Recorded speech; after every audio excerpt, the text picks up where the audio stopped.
ایک دن میرے اللہ نے فرمایا موسیٰ جا کے فرعون کو کہہ دو او نادان ہم نے تمہیں قیمتی زندگی دی تھی مگر تو نے اپنی ساری زندگی اپنے نفس کی پیروی کرنے میں برباد کر دی او نادان ہم نے تمہیں حضرت انسان بنا کر دنیا میں بھیجا تھا اور تو کیڑوں سے بھی بدتر نکلا چلو جو ہو گیا سو ہو گیا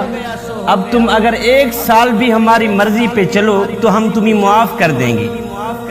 چل 1 سال نہیں چلتا 1 مہینہ ہماری مرضی پہ گزار دو ہم تمہیں معاف کر دیں گے 1 مہینہ نہ صحیح 1 دن ہماری مرضی پہ گزار دو 1 دن بھی نہ صحیح تو 1 سانس میں کہہ دو لا الہ الا اللہ ہماری تمہاری صلح ہو جائے گی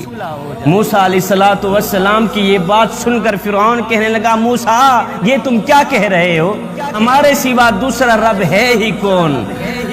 فرعون کے منہ سے انا ربکم الاعلی کا یہ اعلان سن کر زمین و آسمان کانپ اٹھا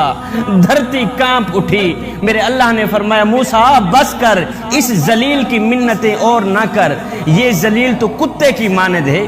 اس کے لیے تو تیری ایک لکڑی ہی کافی ہے یا اللہ وہ کیسے میرے اللہ نے فرمایا تو اپنا عصا پھینک پھر آگے تماشا دیکھ کہ اس کمینے کے پاس اوقات ہی کتنی ہے موسیٰ علیہ السلام نے جب اپنا عصا مبارک پھینکا تو وہ ایک بہت بڑا اژدہا بن گیا جیسے ہی فرعون نے اژدہا کو دیکھا تو بھاگتا ہوا نظر آیا میرے اللہ نے فرمایا موسیٰ یہی اوقات ہے اس کمینے کی اس ذلیل کی یہی اوقات ہے وہ بھاگتا نظر آ رہا ہے ایک فرشتہ انسانی شکل میں فرعون کے پاس آیا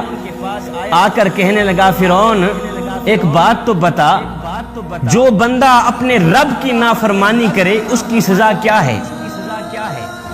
جو بندہ اپنے رب کی نافرمانی کرے اس کی سزا کیا ہے فرعون کہنے لگا ایسے شخص کو تو پانی میں ڈوب کر مر جانا چاہیے پانی میں غرق ہو جانا چاہیے جوانوں 2 دن گزرے نہیں تھے فرعون پانی میں غرق ہوتا نظر آیا فرعون پانی میں ڈوبتا ہوا نظر آیا اے بندے میرا اللہ فرماتا ہے او میرے حبیب کی امتی تو میرے حبیب کا امتی ہے اگر میرے دربار پر فرعون آ جاتا میں تو اس کو بھی بخشنے کے لیے تیار تھا تو ویسے ہی میرا اپنا ہے تیرا میرا تو ویسے ہی ذاتی تعلق ہے اسی لیے کہ تو میرے حبیب کا امتی ہے اے بندے تو کہاں کھو گیا ہے آ جا اس کریم رب کی چوکھٹ پر آ جا اس کریم رب کی دہلیز پر جو 1 ماہ سے نہیں 70 ماہوں سے